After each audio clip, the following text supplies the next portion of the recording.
24 mars 2024, l'histoire a retenu que le Sénégal a élu son 5e président, qui se nomme Monsieur Bassirou Diomaye Faye. Absolument. Ce soir, nous avons l'honneur et le plaisir d'accueillir un membre de la coalition qui a porté le président Bassirou Diomaye Faye à la magistrature suprême. Mais mu nekk un invité que nous connaissons bien muy comme ni nga ko waxee rek Babacar Pascal Ndione nga xam ni ci soo yëpp xam nañ ko man bi ma xamee ni moom Thiaroye la dëkk yàgg je pense que Thiès la dëkk tellement il a marqué cette ville, il a marqué cette région et vraiment ñu koy remercier loolu donc am na wax ne am nañu plaisir vraiment wax tey jii seq ak moom waxtaan mais avant cela je voudrais sànq la ma fàtte mais xasaay di def maa laal ba fu mu toll nii sama xel ngi ci mais di leen ziar bu baax di leen ziar bu baax di leen ziar bu baax di leen remercier ci xasida. Alors celui qu'on reçoit aujourd'hui muy comme ni ma ko waxee Babacar Pascal Ndione, moi j'ai eu le plaisir de le connaître temps boobu mu nekk Thiès ñu seq yu bëri fii ci Prestige bokk naa ci ñi ko dalal daan naa ko fekk tamit ci service am ci impôt bon ñi am yu ñuy lijjanti yu demee noonu.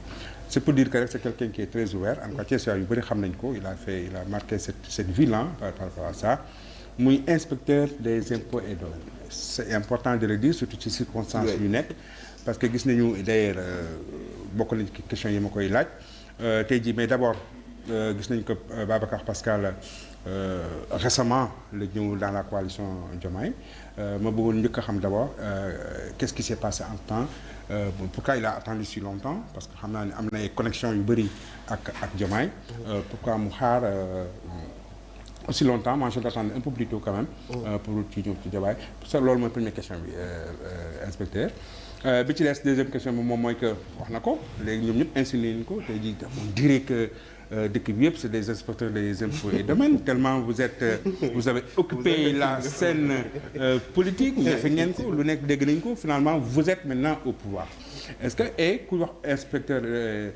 impôts et domaines vraiment da ngay xalaat koom quoi da ngay xalaat impôt xalaat taxe xalaat encore économie bu nga xam ne donc est-ce qu'on peut espérer avec cette prolifération excusez-moi du terme de ces inspecteurs des impôts donc au sommet de l'État est-ce que tey jii mën nañu déjà espérer donc avoir encore une meilleure économie tout au moins ça c'est vraiment la deuxième question la troisième question mooy que yow Babacar ce qu'il y a mooy d'abord que naka nga vivre victoire bi nga xam ni man je pense que c'est une victoire mais man c'est une victoire qui me rend perplexe tout simplement parce que c'est par rapport aux attentes parce que gis nañu ko yow impôt et domaine ngi liggéeyee impôt et domaine ku ko wax naa ko léegi da ngay wax économie ak yeneen yu ca topp alors kon xam nga li xew ci normalement wala nga am loo ci xam ci au niveau de la santé financière de nos États de la santé économique xam nañu Sénégal ñaari ressources règlement en général mooy impôt ak taxes yi yaa ma ko gën a xam ak li loolu ñuy wax ay fonds extérieurs muy endettement ak yu demee noonu tey jii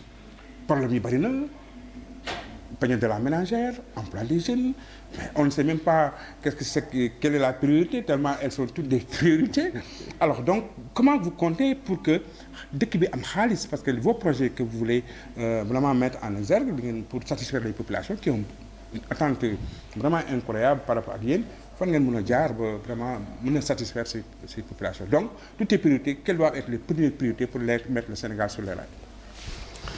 jërëjëf sëñ Ablaye laaj bi am na solo question bi nga njëkk a laaj mooy lu tax man ma yéex a dem ci coalition Diomaye président en fait boo xoolee un peu l'histoire politique récente defe naa à 3 mois kenn xamuloon ni Bassirou Diomaye Faye mooy nekk le président de la République. Absolument. kenn xamuloon sax ni mooy nekk candidat en fait. bu nga xam ni moom la président Ousmane Sonko tànn. c'est juste pour dire que yéexuma rallier coalition bi en fait man bi ma arrêté sama collaboration ak le président Macky Sall. parce que xam ngeen ni fii mouvement de soutien laa doon animé. bu tudd mouvement Doolil Macky. bu amul ñaari objectif yoo xam ni engagement laa ci jëloon ci kanamu Macky Sall. premier engagement bi ma jëloon mooy dama ko ni dinaa def lépp lu ma man pour jàppale la Thiès ak Thiadiaye. C'est ça. pour nga am majorité à l'Assemblée nationale. à l'occasion des élections de 2017 élections législatives yi. deuxième engagement bi ma jël ma ni ko dinaa def kéemtulaay sama kattan pour jàppale la pour nga am un deuxième mandat muy élection yu 2019. ok defe naa bi 2019 jàllee mu falu président de la République am un deuxième mandat fekk 2017 am na majorité à l'Assemblée nationale. ñaari engagement yi ma jëloon ci moom mën naa wax ni atteindre nañ ko. ok bi 2019 jàllee toogaatuma ak moom pour renouveler un contrat avec lui. ah ok kon samay objectif c'était atteint ñi am seetlu gis nañu ni après 2019 j'ai un peu gelé mes activités politiques ba ñu bëri yaakaar sax dama bàyyi politique c'était pas le cas. dëgg la bàyyiwuma woon. lu ko waraloon mais comme nag engagement bi ma jëloon auprès du président Macky Sall arrivé na à terme parce que ñaari objectifs yi c'était déjà atteint amul yeneen objectifs yi ñu fixé entre temps man ak moom. ma toog élection législative yu mujj yi je ne me suis pas impliqué. ok dama toog seetaan bi législative yi jàllee ñuy jublu ci présidentielle yi. bon man je suis pas candidat je suis pas intéressé. kon li nga xam moom laa man rek mooy seet parmi les candidats. kan moo ma ci doy. absolument en tant que personne avec ses qualités. ak ban programme la proposé. ma soog a mën a def sama choix.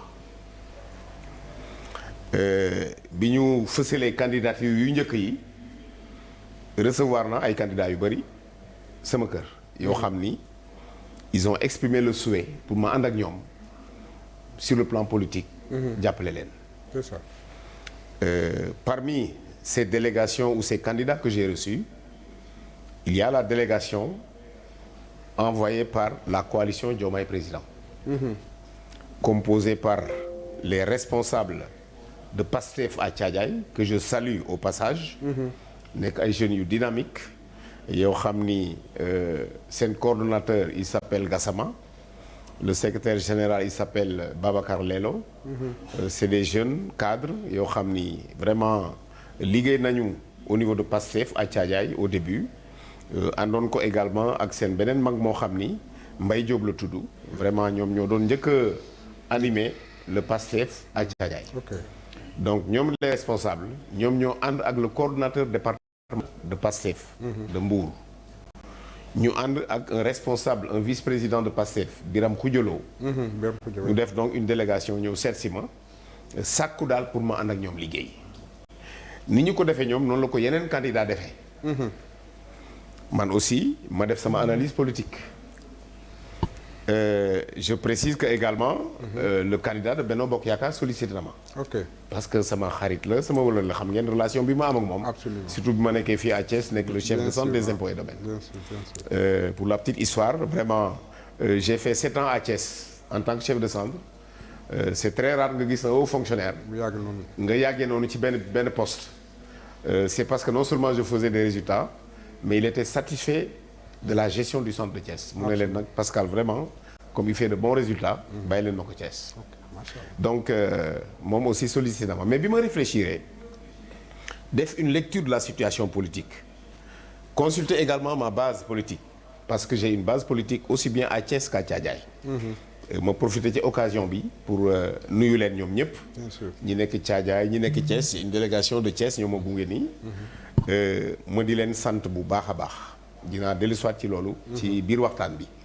mais bi ma defee sama analyse politique consulter ñi nga xam ni ñoo ànd ak man ci wàllu politique vraiment ñun ñëpp dañoo gis ni ànd ak la coalition Diomaye Président moo gën ci Sénégal.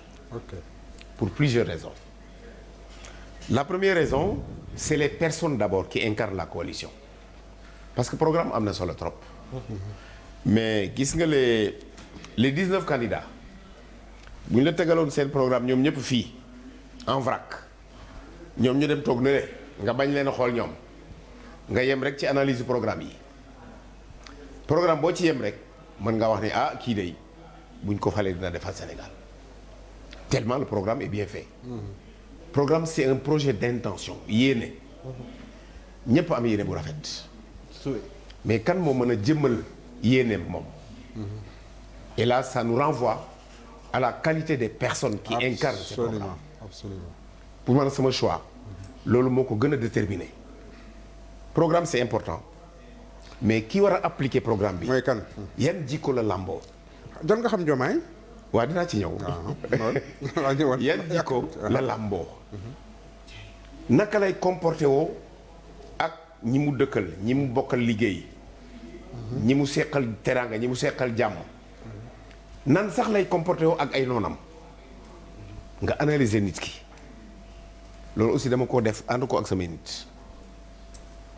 ma am certitude que ni le président Ousmane Sonko que je connais que j'ai fréquenté que j'ai pratiqué pour avoir servi dans la même direction générale avec lui pendant 15 ans le président Bassirou Diomaye Faye que j'ai pratiqué que je connais qui est un jeune frère à moi ma xam ci ñoom ay jikko yoo xam ni wax dëgg yàlla man am naa yaqin ni bu ñu jotee Sénégal dinañ ko defar. ok parce que nag li ñu waxal Sonko te kenn mënu ko weddi liggéey naa fukki at ak juróom ci administration fiscale musuma jël dërëm bu ma moomul ku ko mos a gis na ko wax kenn weddiwu ko bi fi ñu toll nii te kenn du ko weddi parce que man dama koo xam benn anecdote bu ndaw rek laay joxe. ok ñëwal président. man ak Ousmane Sonko ak yeneen 2 inspecteurs des impôts bokk nañu un dossier de vérification d'une grande banque du Sénégal du ma tudd tur bi mais c'est l'une des banques les plus importantes de ce pays. ok ñu dem di ko contrôler di ko vérifier banque bi piilu document yi ñu tegal franchement bu feesul léegi it soriw ko ils avaient des outils informatiques. Absolument. Où il y avait toutes les données. ils ont voulu vous donner. mais période boobu ils n'avaient pas l'obligation de nous soumettre les fichiers électroniques. Ils nous ont imposé de travailler sur les fichiers format papier. Le premier jour de la vérification, le directeur de la banque est venu bi ñu jëlee pause mu ne ñu bon banque bi am na un restaurant vraiment vous êtes prévu là-bas. Avec courtoisie yi ñu waxtaan ak moom ba mu dem bi mu demee xam nga Sonko li mu ñu wax mu ne ñu sama gars yi c'est vrai que restaurant banque bi bu ñu fa demee dañuy fay parce qu'ils vendent leur plat. ok mais vous savez que la banque a subventionné son restaurant pour permettre aux travailleurs de se restaurer à un coût supportable. L'autre partie qui donne de la qualité au repas est financée par la banque. mu ne ñu bu ñu añee ci banque bi dëgg la dañoo fay sunu xaalis mais lekkaale nañu subvention bi banque bi jox restaurant bi te loolu corruption la fañ daan añee. ah oui. bu ñu demul vérification nañ dem añee foofu effectivement la mu wax loolu lañ def lii lu ma seede la lu ma vivre la ak moom. ça c'est important. kon nit ku jubee noonu. wax dëgg yàlla boo ko dénkee am réew. wala nga dénk réew mi koo xam ne moom ci boppam wóolu na ko mën nga am njort bu rafet ni yoreen bi du ñaaw loolu moo motivé. choix bi ma def. ànd kook ñi nga xam ni traditionnellement sur le plan politique dañ doon ànd. voilà vraiment pour répondre à cette question concernant le choix ma eggali. boo gisee aussi bëgguma woon déterminer wu avant qu'on ne connaisse les candidats. parce que nag candidat bi ngay àndal. di liggéey war ko jàppale pour mu falu na fekk nga xam ko bu ñu xamagul ñan ñooy candidats yi wax dëgg ba noo tànn ban candidat ngay àndal loolu moo tax man ba ma defee sama choix mooy automatiquement bi ñu amee certitude que Bassirou Diomaye Faye est candidat sa candidature a été validée.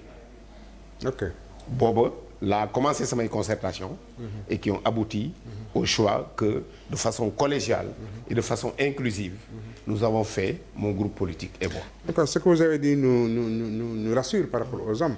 Alors la deuxième question moo doon par rapport ak tey jii la présence des inspecteurs. Voilà, c'est vrai, c'est une question aussi qui enfin l'émergence des waaw mais c'est important. C'est vrai, ça attire l'attention des gens. Oui. Et pourtant il y a 15-20 ans c'était le contraire. C'est-à-dire? Les cadres des impôts parce que tout le monde leur crédite davantage financier, des gens qui sont à l'aise financièrement, même si entre guillemets il faut relativiser. ñoom ils se complaisaient dans ce petit confort. ba ku ci dem di def politique sax comme man. certains de mes collègues me disaient mais yow looy daw bay daanu. pourquoi tu ngay rey sa bopp ci politique. temps boobu man xam man dama yàgg def politique. Absolument. Avant d'aller à l'ENA, je faisais de la politique. C'est vrai. Je suis sorti inspecteur des impôts, j'ai continué à faire de la politique. C'est ça. Mais beaucoup de mes collègues me disaient mais yow lan moo lay sonal ci politique bi. Fekk man dama am ambition pour ma localité Thiadiaye. Ok. am yéene am un projet pour ma ville. loolu nag jaral ma lu ne. man leen loolu tax may politique. D'ailleurs ku ma seet lu xam ni yéeguma au niveau de au niveau du sommet pour me bousculer avec les gens pour feeñ pour am un aura national pour ñu xam la. Je suis plutôt un militant de la base. Ok. Je suis un acteur de développement. Man j'ai du plaisir à rendre service. Ça on le sait. ñi ma dëkkal. dëkk nañu yow 7 ans te loolu Thiadiaye mën nañ koo seede parce que Thiessois aussi mën nañu koo seede ça fait plus de 20 ans Thiessois aussi peut-être mën nañu ko seede. non mën nañu ko seede je sais. man loolu moo may jox ba neex maanaam di rendre service. moo tax je suis toujours collé à la base. Okay. Certains me disent même que tu n'es pas trop politique en fait. Pourquoi yéego au sommet pour man leen non la vie politique c'est pas des postes de responsabilité. man maa ngi sant yàlla poste de responsabilité yi ma mus a am yàlla ak sama njàng moo ma ko may. Je n'ai jamais bénéficié d'un décret du président Macky Sall. Poste bu ma mos a occupé sur le plan professionnel. sama liggéey moo ma ko may. C'est ça. kon ça veut dire que man xëccëwu ma dara ci kaw. Absolument. loolu aussi pour man. c'est important. Alors bi nga xam ni nag nguuru Macky Sall nguuru pas Macky Sall mais avant Macky Sall Abdoulaye Wade. D'abord. ci la inspecteur des impôts yi commencé nag. di génn di def politique un peu. di génne même de la direction générale des impôts dem ci yeneen direction pour vraiment montrer leur capacité. Et c'est comme ça que l'appétit est venu en mangeant ñu ci bëri nag. jàpp le virus de la politique jàpp leen. ñu dugg ci. Est-ce que c'est pas la création de votre syndicat qui n'y a pas joué? Oui, bon, en fait, initialement peut-être c'était ça, mais avant même le syndicat, il y a d'autres inspecteurs des impôts qui faisaient de la politique. Peut-être que le syndicat may na leen tuuti courage ñu dugg ci. Mais man aussi li am nii bettuma xam nga lu tax. Peut-être du bàkk sama bopp wala bàkk les inspecteurs des impôts. Mais il est bon aussi de dire les choses telles qu'elles sont. Ok, allez-y. Le concours de l'ENA. L'ENA, c'est l'École nationale d'administration. C'est cette école qui forme les hauts cadres de l'administration sénégalaise. Absolument. Les administrateurs civils, les inspecteurs des impôts, les inspecteurs des douanes, les inspecteurs du travail, les diplomates. Même dans les temps, les magistrats. Temps boobu c'était l'ENAM. Mais léegi dañ ko séparer. C'est ça. Il y a l'ENA et le CFJ. Mais c'est pour dire que c'est l'école qui forme la crème de l'administration sénégalaise. On est d'accord. Le concours de l'ENA ba fii may waxee yow noonu la demee ce sont les meilleurs parmi les étudiants qui réussissent le concours direct et ce sont les meilleurs fonctionnaires qui réussissent le concours professionnel. Man ci concours professionnel laa jaar. D'accord. Mais ceux qui ont réussi ci concours professionnel ak ceux qui ont réussi ci concours direct ñoo bokk même classe. Formation. ñooy bokk même formation. Donc c'est pour dire que le niveau est sensiblement le même.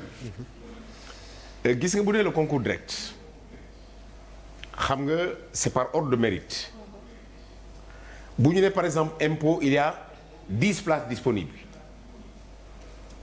les 10 meilleurs ils vont aux impôts. Ils choisissent d'aller aux impôts. Le 11e soog a choisir ci yeneen section yi ça veut dire que les inspecteurs des impôts waxatuma parmi l'administration mais parmi ceux qui sont formés à l'ENAM bëgguma tooñ sama yeneen collègues administrateurs civils yi wala ñeneen ñi mais je dis seulement les choses telles que cela se passe. C'est la crème des crèmes. Ce sont les meilleurs qui choisissent la section impôts et domaines. Donc bu mu bett kenn vraiment qu'un inspecteur des impôts devienne le président de la République du Sénégal te man wóor na ma ni au terme des 5 ans dinañu xam ne Sénégal soppeeku. mais justement ça la dernière question bi ma la posé sànq. Voilà. Comment vous êtes dans ce contexte-là ngeen xam ngeen ni impôt ngeen nekk et domaine justement xam ngeen lu économie xam ngeen ni que Sénégal amul xaalis ay taxes lay dundee ak ay impôts et vous avez promis monts et merveilles aux populations comment comptez-vous y prendre. xam nga la fonction d'inspecteur des impôts c'est une fonction transversale d'abord au niveau de la formation li ñuy jàng bul defee ni impôt et domaine rek la ñuy jàng non branche yu bëri la ñuy jàng te boo génnee dem pratiquer sa liggéey ci boppam moo lay mettre dans un contexte boo xam ne tu as l'obligation nga jàng leneen lu dul impôt. Oui, bien sûr. De sorte que compétence bi dafay yokku au fil de la pratique. boo nee Sénégal impôt ak taxe rek la am comme alal malheureusement Sénégal yu bëri loolu la ñu foog mais même bu ñu yemoon sax ci impôt et domaine rek. et Ousmane Sonko l'a très bien clarifié liñ ci war a defaraat bu ñu ko defaraatee rek wàññi li ci yàqu te warata yàqu loolu rek dina multiplier le budget par 2 ou 3 te ñi ñëw dinañ def loolu mais Sénégal yemul ci impôt et taxe rek alalu Sénégal les richesses du Sénégal bëri na trop pétrole ak gaz moo ci mujjee feeñ. dañ ko gisul kat président. waaw d'accord dañ ko gisul xëy na ni ñu ko yore la. ni ñu ko yore la. alalu Sénégal pour dire la vérité. bitim réew moo ci gën a jëriñoo. que Sénégal. zircon bi fii la leen di romb tout le temps. ci saxaar bi. ngay jogo dem port. ñu yóbbu ko. amul sax transformation fii. on l'exporte brut comme ça. ñi nga xam ne am nañu le savoir-faire. ñooy jël suñu ressource boobu di ko transformer di créer ay emplois ci seen dëkk ñëw di ñu jaayaat ces produits et à un coût excessivement cher quand je te dis que bëñ yi gën a cher ci Sénégal zircon lañ ko defaree doo ko gëm ak yeneen i produits yu bari mais qu'est-ce qui nous empêche nous d'aller récupérer ces technologies et de transformer chez nous créer de la valeur ajoutée chez nous créer des emplois chez nous et vendre le produit fini gis nga ñii di ñëw ni ñu bees ñii loolu lañ nar a def li ñu am ci alal di ko jël di ko exporter à la limite di ko bazarder signer ay contrat ak tubaab yi contrat yoo xam ni contrat yi tubaab yi la gën a arrangé que ñun oui.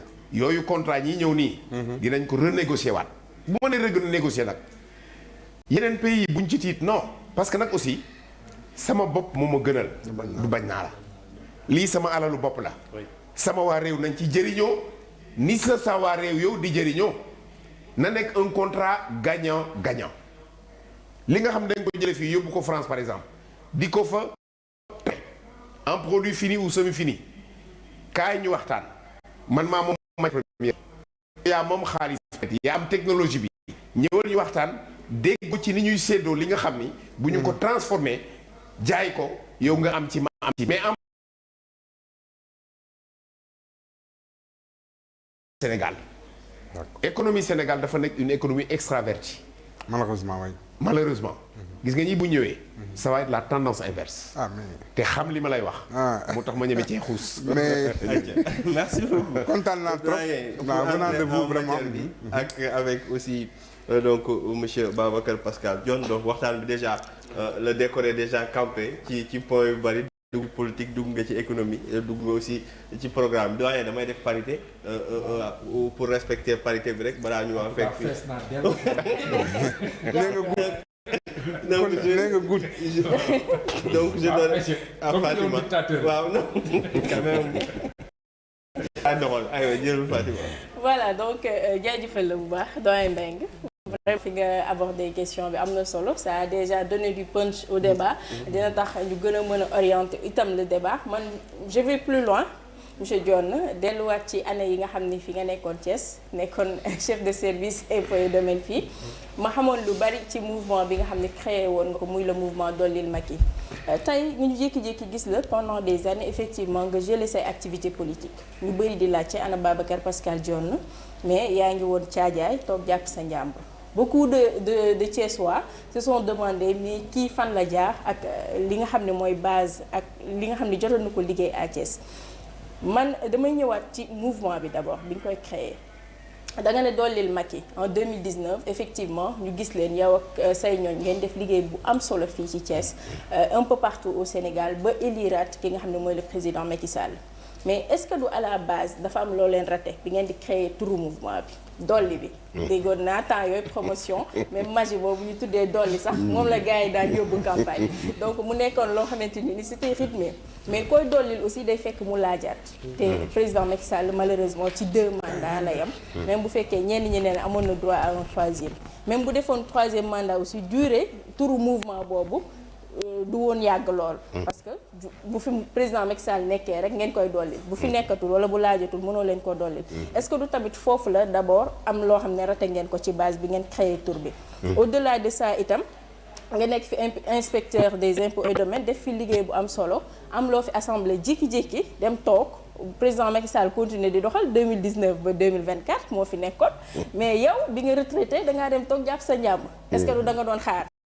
proposer la un poste politique pour nga yëngu wala boog da ngaa toog rek jàpp sa njàmbur parce que gisatoo woon sa bopp ci mouvement parce que man dama la dégg interviewé la nga ne yow li la tax nga engagé wu ci président Macky Sall mooy d'abord vous aimez l'homme son engagement sa façon de faire ces phrases là dama ko retenir ci interview boobu ma la defaloon donc tey qu'est-ce qui a changé est-ce que du da nga dem ba gisatoo ci sa bopp moo tax nga toog jàpp sa njàmbur. merci beaucoup Fatima question yi am na solo trop bi ci jiitu d'abord mooy turu mouvement bi et là je te donne raison gis nga bi ñuy créer mouvement bi observation bi nga ma defal nii il y a certains des responsables qui étaient avec moi qui ne voulaient pas que le mouvement ñu coller ko à une personne. Certains m'ont dit il faut choisir un nom neutre boo xam ni boo nekkatul fii mën ngaa nekk fee et cetera mais ku ma xam dëgg-dëgg xam ni man je ne fais pas de la demi-mesure su ma jëlee décision wala ma bëgg a def dara dama ciy def à fond mënuma tricher te comme nag Macky Sall laa doon jàppale man dama amoon plaisir pour mouvement bi ma tudde ko mouvement Doolil Macky malgré les suggestions de certains de mes responsables qui n'ont pas voulu que le mouvement soit étiqueté à une personne et ils ont raison sur moi moo tax aussi je te donne raison ci li nga wax xam nga àdduna moom il faut avoir l'humilité de reconnaître des erreurs quand tu en fais ça a été une erreur ma tudde ko mouvement Dolli Yiw mënoon naa ko tudde beneen tur boo xam ni mouvement Dolli Sénégal bon du tur beneen tur boo bëgg rek mais aussi dama bëggoon wane rek sama fidélité ak sama engagement à ses côtés loolu moo waraloon jamono jooju Macky la woon du keneen non du loolu sax parce que non du woon Macky rek ak parce qu'il y avait d'autres qui sont dans l'opposition mënoon naa dem feneen mais boobu xam nga ne wax nga ne def naa ci 7 ans nekk chef de centre des impôts temps bi ma fi nekkee boo nekkee le chef de centre yow yaa nekk le receveur des domaines yow yaa nekk le conservateur de la propriété des droits fonciers yow yaa nekk le chef de bureau de recouvrement poste yooyu yëpp yaa koy cumuler bu ma doon def ça m'a permis de gérer des dossiers qui m'ont prouvé que le président Macky Sall a vraiment fait des investissements dans la région de Thiès j'en ai même profité te loolu bokk na ci li déterminer sama choix en tant que conservateur j'ai perçu des salaires yoo xam ni bu ñu la nee un fonctionnaire fayeeku na loolu doo ko gëm moo tax bu ñu gis inspecteur des impôts muy dawal oto wala mu dëkk ci kër gu baax nga defee dafa sàcc non li mu am il l'a eu légalement quand je te dis que sur une seule opération j'ai perçu un salaire de 100 millions fii à Thiès doo ko gëm et pourtant c'est la vérité je ne trahis pas le secret des inspecteurs des impôts mais il faut dire la vérité parce que boo ko deful nit ñi dañu am préjugé boo xam ni du ñu xam exactement situation bi du mu demee gis nga quand tu es conservateur tu procèdes sous ta responsabilité personnelle pénale et pécuniaire aux inscriptions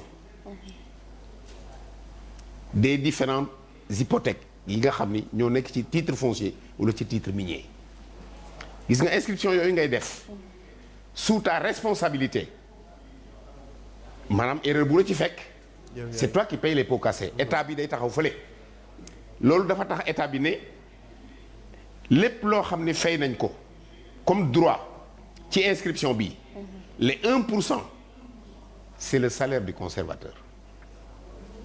D'accord maanaam yow 1% yi rek. non ma laaj la rek si par exemple tu fais une opération de 100 milliards nga inscrire sur un titre minier 1% bi ñaata la. ah 100 millions. 1% de 100 milliards c'est combien. 100 millions. non 1 milliard. 1 milliard waaw. mais xam nga duñ la jox 1 milliard bi parce que dafa bari. état bi dafa indi ay limites. ministère des finances aussi parfois day intervenir bu fekkee salaire bi rëy na lool ki nga xam moo ko war a supporter. souvent day def intervention pour ñu wàññil ko. et en accord avec le conservateur le ministre peut te saisir ngeen waxtaan ba réduire le salaire à un montant raisonnable. loolu mooy avantage yu inspecteur des impôts yi loolu moo tax ñu nekk dans des conditions respectables. monsieur Dione mën naa dugal war naa am warul am c'est un autre débat mais légalement dafa am. donc quand Amadou Ba disait que moom ci système bi profité na ci am benn salaire maanaam loo xam ne daan na ko jot sax te directeur am du ko jot ça peut se. je confirme ça xam nga lu tax. Amadou il était avant d'être directeur général ah. il occupait un poste de direction boo xam ni li mu daan am ci ay part de pénalité effectivement dem na bay ëpp li nga xam moom la DG doon am mais après ces constats là bi mu bëree on a réajusté pour que quand même un agent dootul ëppale le directeur général ça ils l'ont rectifié après. Ils l'ont rectifié après mais bien avant lu mënoon a nekk la lu mënoon a am la. d'accord voilà. ci problème yooyu maa ngi koy wax léegi après par la suite bi nga jëlee say activités politiques ndax da nga gisatul woon sa bopp ci nguuru président Macky Sall wala. non du question gis bopp ak ñàkk a gis bopp je t'ai dit que je n'ai jamais bénéficié d'un décret du président Macky Sall et pourtant il avait la volonté mais xam nga politique muy Thiès muy feneen d'ailleurs noonu la mel nit ñi yéenante wuñu lu baax. Et d'ailleurs. Vous avez été victime de ça. Non, j'ai été victime de ça c'est tout, c'est indéniable loolu ñëpp xam nañ ko man mi xam naa ko xam naa ci dara. des coups bas ici à Thiès. Non pas des coups bas des coups des coups d'en haut. Des coups d'en haut. Voilà mais nag bon ça va avec la politique loolu maanaam ñi nga xam ne c'est des responsables bu ñu la gisee avec ton profil. ak ta compétence et tes capacités. ils pensent que bu la kilifa gu mag bi xamee dëgg. wala bu la tegee fenn tu vas leur porter ombrage. D'accord. Et ils jouent avec vraiment des comportements des attitudes yoo xam ni d'ailleurs boo gisee Benno Bokk Yaakaar daanu dëgg-dëgg s'ils font leur bilan loolu bokk na ci. dina xam ni il y a pas de solidarité entre les responsables. yéenante wuñu lu baax yéenante wuñu jàmm. kenn bëggul sa moroom am lu li nga am. wala lu ni toll. lu mel noonu mënul wéy. et on constate gis nga nit bu ñu àndee dañu yéenante lu baax parce que yàlla mooy def lépp yàlla moo yor wërsëg yi nit ki li nga yéene sa bopp yéene ko sa morom. parce que li yàlla def ci kanamu nit mbindeef mënu ci dara. donc monsieur Dione loolu nag malheureusement les gens n'ont pas compris. gars yi dañ laa kii rek. non xeex nañ ma évidemment xeex mais ça c'est clair xeex nañ ma c'est visible ñëpp xam nañ ko. mais loolu sax taxul ma toog nee naa la les deux objectifs que je m'étais fixés et devant Macky Sall c'était ça. Ces objectifs ont été atteints toogaatuma ak moom ci diggante bi pour ñu waxtaan ci leneen. kon mënuma continuer nag di soutenir koo xam ne aussi. wax dëgg la ma charte woon ak yow. def naa ko ba mu mat jeex na te charte waatuñu leneen lu bees may continuer aveuglément. non man aussi kilifa la j'ai ma personnalité. Absolument. Place bi Macky Sall toog mën naa fay toog. L'actuel président de la République c'est un inspecteur des impôts comme moi. nit ko aussi looy def ko ak fulla ak fayda. mais doo mbëkk rek di avancer nii rek non. looloo waral en 2022 aussi nga dem élection locale. looloo waral en 2022 ma dem élection locale sous ma propre liste. ma affronté le candidat de Benno Bokk Yaakaar. waaw fële ca Thiadiaye. fële ca Thiadiaye. voilà donc loolu moom naka jekk sax dem koy def parce que wax naa la ci sama njëlbeenu kàddu ni dama am projet pour sama ville Thiadiaye dama am yéene pour sama dëkk te ñoom xam nañ ko. loolu moo tax man du ma nangu. di bootu ci ginnaaw keneen di la jàppale pour nga nekk maire du ma ko def. alors balaa ñuy dem. tant que maa ngi ci terrain politique bi ça je ne le ferai pas. parce que j'ai des ambitions personnelles pour ma ville. actuellement yéen a nekk pouvoir ñoom ñu ngi opposition. parce que dañoo dugg waaw yàlla mooy def loolu. parce que dañoo dugg Thiadiaye aussi ci élection yi doole balaa jox nekk aussi benn zone boo xam ne les gens veulent savoir parce que il y a eu le ministre Oumar Youm. il y a eu Pape Djibril Fall qui a été aussi candidat parmi les 19 et ñu gis ni aussi c'est la coalition Diomaye. moom moo tamit génn foofu qu'est-ce qui a fait que cette victoire aussi foofu nekkoon benn zone boo xam ni nit ñi ngi ci doon bàyyi xel. waaw loolu c'est le département de Mbour en général c'est le département de Mbour vraiment qui était un bastion de Benno Bokk Yaakaar bu ñu waxantee dëgg. Thiadiaye nag comme ni ñu ko waxee effectivement amoon na enjeu bu rëy rëy parce que le coordonnateur de Benno Bokk Yaakaar département de Mbour habite Thiadiaye, c'est le maire de Thiadiaye. Il y a 2 candidats qui sont de Thiadiaye et pas des moindres. Pape Djibril Fall, vraiment un jeune brillant qui a de l'avenir, qui a prouvé aussi ba nekk député. Il habite Thiadiaye. Le candidat du PUR, Ali Mamadou Dia, c'est un cadre, un haut cadre aussi, mais qui habite Thiadiaye. Et PUR, c'est pas rien. Donc ces 2 candidatures-là, c'était des candidatures d'envergure. Boole koog maintenant le responsable départemental de la coalition Benno Bokk Yaakaar qui soutient le candidat du pouvoir. Et en face, il y avait la coalition Diomaye président, que j'ai rallié, que beaucoup d'autres autorités au niveau de Thiadiaye ont rallié. Mais aussi, on a trouvé vraiment des jeunes très dynamiques qui ont porté le flambeau, qui se sont battus au moment où personne n'y croyait, qui ont installé le parti PASTEF à Thiadiaye.